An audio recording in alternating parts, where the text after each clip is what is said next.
एक तरफ अब इमाम जो है अहले बैत कहते हैं जिसके ऊपर कर्जा है, भाई हल्के में मत लो, सही बात, उसको मामूली मत लो। कोशिश करो मेहनत करके, मजदूरी करके, गाड़ी बेच करके, जो भी करके, मकान नहीं बिक सकता जी, कुछ भी करके कर्जा अदा करो। पैगंबर के ज़माने में रसूलुल्लाह सल्लल्लाहु अलैहि वसल्लम के एक सहाबी का इंतकाल हो गया। जी, भले एक सहाबी का इंतकाल हो गया।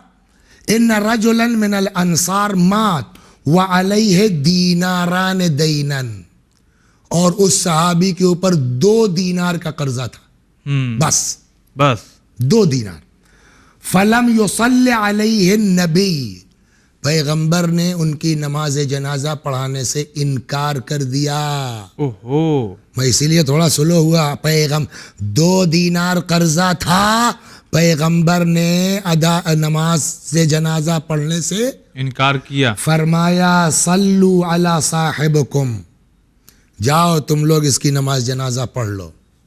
लेकिन अब जाहिर सी बात है कि शौक़ होता है घर वालों को भी, ख़ानदान वालों को भी, कि हमारे चचा की, हमारे बाप की नमाज जनाजा रसूलुल्लाह पढ़ा दें, है ना। कैसे आज के ज़माने में जी, जी।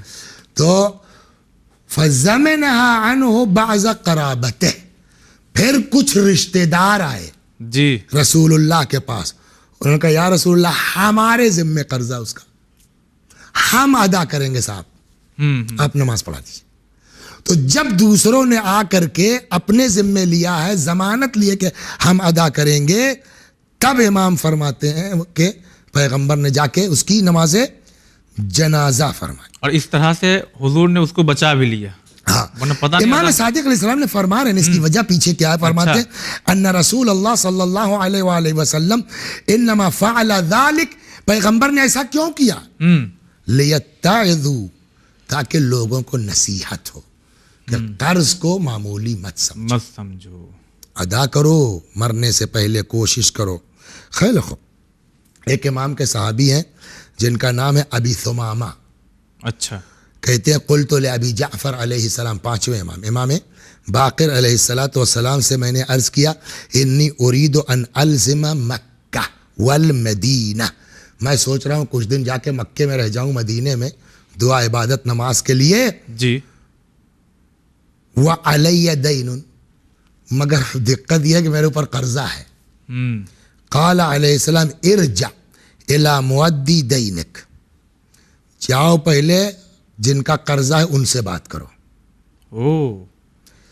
वंजुर अन तुल्क़ी अल्लाह तआला व लैसा अलैका दैनुन, याद रखना इस हालत में खुदा की बारगाह में पेश हो कि तुम्हारे ज़िम्मे किसी का कर्ज बाकी ना हो। अल्लाहु अकबर। फ़इन्नल मुमिन ला यख़ून, इसलिए कि मोमिन खियानत नहीं करता है। खूब, एक जो है वो इस सिलसिले में एक चीज़ और आपकी खिदमत में अर्ज़ करूँ मैं, कि एक गड़बड़ हम करते हैं। मसलन आप हैं जी, आपको अल्लाह ने नवाजा है, शौक है मदद करने का जी, हम पहुंचे साहब 5000 चाहिए, चले लो, कब तक के लिए, आप पहुंचे साहब, आपको दे दिया। उसमें साहब वसीयतन साहब पहुंचे, आपने सोचा मौलाना ये है वो है, भैया 50,000 दे दो, उनका ठीक है ले लीजिए साहब, कब देंगे, फला तारीख को, बात खत्म हो गई। अब कहाँ दे रहे हैं वसीयतन साहब। इस तरह से 2-1 केस हो गया आपके साथ जी। तो अब क्या कर रहे हैं, भैया मैंने कर्जा देना छोड़ दिया। ऐसा होता है, बहुत ऐसा होता है ना, भैया बस बस बहुत हो गया भाई, मैं अब नहीं कर पाऊंगा। ये किसकी वजह से किया है आपने? इनकी वजह से। वसीयतन के साथ जो हुआ ने जो किया उससे आप नाराज हुए ना। इमाम ने कहा लानत वसीयतन पर, ऐसे इंसान पर कि जो किसी को नेकी से रोकते हैं, हमारी हरकत से रुके ना। फरमाते हैं लान अल्लाह कातिई सबील अल मारूफ, अल्लाह की लानत उस आदमी के ऊपर जो नेकियों का रास्ता रोकता है। वो कौन है? फरमाते हैं वह हुआ रजुल यस्नउ इलैहि अल मारूफ, ये वो आदमी है जिसके साथ नेकी की जाए, फयुकफ्फिरु, और वो कुफरान नेमत कर दे। जी, कौन सा एहसान इनका यार हमारे ऊपर, कर्जे का इतना सवाब है, दे दिया, कौन सा एहसान है? यही बोलते हैं ना लोग। सही बात। उनका जाओ भैया एहसान नहीं तो हम ना करेंगे आइंदा। ये क्यों किया आपने? हमारे कुफरान नेमत की वजह से। जी, इमाम ने कहा लानत हो ऐसे अफराद के ऊपर, ऐसी शख्सियात के ऊपर। खूब। जी मन अक़रज़ मोमिनन, वो जो मैंने एक हदीस सुनी थी, कर्जा वो सदका माना जाएगा, जी। वो रिवायत यहाँ है, इसको सुन लीजिए फिर आगे चलते हैं। फरमाते मन अक़रज़ मोमिनन, अगर कोई किसी मोमिन को कर्ज दे दे, कर्जन यंज़ुरु बिही मैसूरा, और उसको ये छूट दे दे जब होगा तो दे दीजिए। हाँ ऐसा भी होता है ना। हाँ बिल्कुल। काना मालुहु फी यदिही ज़कातुन, जब तक उस आदमी के पास है और अदा नहीं हो रहा है तब तक वो ज़कात में काउंट होगा। सुभान अल्लाह। अल्लाह।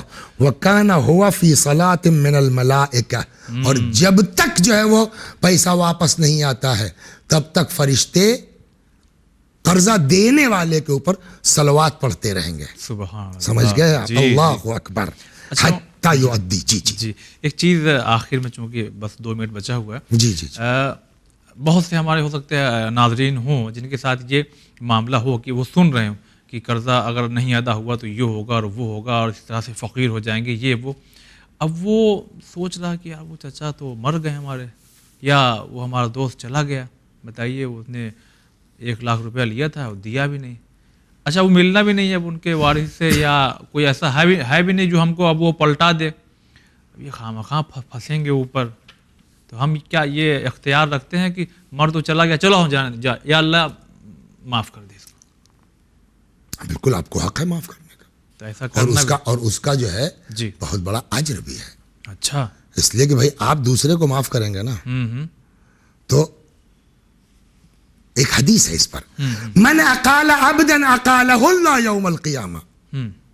आज जो इस दुनिया में किसी मर्द के साथ, किसी इंसान के साथ इकाला करे, इसको इकाला कहते, जाओ यार कोई बात नहीं, हाँ हाँ 50 रुपया था, छोड़ो, खत्म, हमने मान लिया कि दे दिया तुमने, जाओ माफ़ कर दिया। माफ कर दिया, छोड़ो। समझ गए आप? अकालहुल्लाह यौमल क़ियामा, वाह। अल्लाह ऐसे बंदे को क़यामत में उसके साथ इकाला कर देगा, जाओ कोई बात वो माफ़ कर दे तो फिर हाँ, तो कितना, तो माफी का तो बड़ा मर्तबा है साहब। जी, इस पर तो बात होती रहेगी।